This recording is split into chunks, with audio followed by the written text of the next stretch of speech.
যে বুয়েট শিক্ষার্থী আবরার ফাহাদ হত্যা মামলায় ২০ জনের মৃত্যুদণ্ড ও ৫ জনের যাবজ্জীবন সাজা বহাল রাখলেন হাইকোর্ট।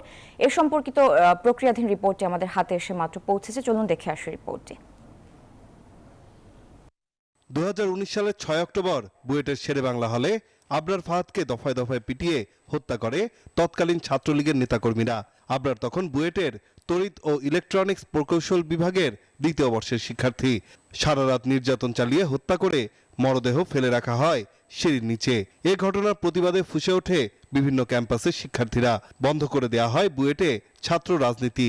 ৩ দিনের মধ্যে ২২ জনকে গ্রেপ্তার করা হয়, যাদের কেউ ৬ বছরের জামিন পাননি।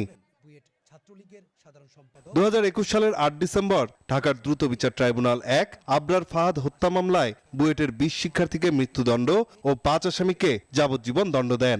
এই রায়ের ডেথ রেফারেন্স ও জেল আপিলের শুনানি শেষ করে রোববার ২ বিচারপতির হাইকোর্ট বেঞ্চ রায় ঘোষণা করেন। বিচারিক আদালতের রায়কে সঠিক ও যুক্তিযুক্ত মনে করে ২০ জনের মৃত্যুদণ্ড বহাল রেখেছেন উচ্চ আদালত। বহাল রাখা হয়েছে ৫ জনের যাবজ্জীবন সাজা। এই রায় ন্যায় বিচারের প্রতীক বললেন অ্যাটর্নি জেনারেল।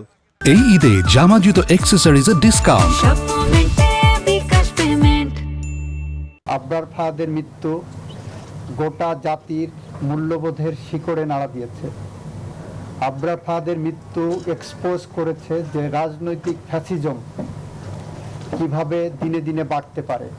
দ্রুত রায় বাস্তবায়ন চান আবরারের স্বজনরা। কারাগার থেকে আসামি পালিয়ে যাওয়ায় হতাশার কথাও জানান তারা। হ্যাঁ, এই প্রক্রিয়াগুলো যাতে দ্রুত কার্যতালিকায় নিয়ে এসে দ্রুত শেষ করা হয়। এই পর্যন্ত আপনি সন্তুষ্ট? এদিকে রায়ের বিরুদ্ধে আপিল করার কথা জানিয়েছে আসামি পক্ষ।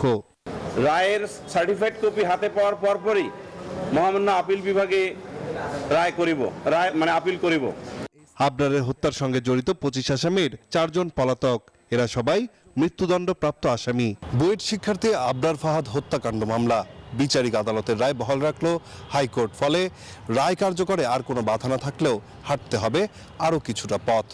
আর এই পথ যাতে মসৃণ হয়, দ্রুতই কার্যকর হয় আসামিদের সাজা, এমনটাই দাবি স্বজন এবং সহপাঠীদের।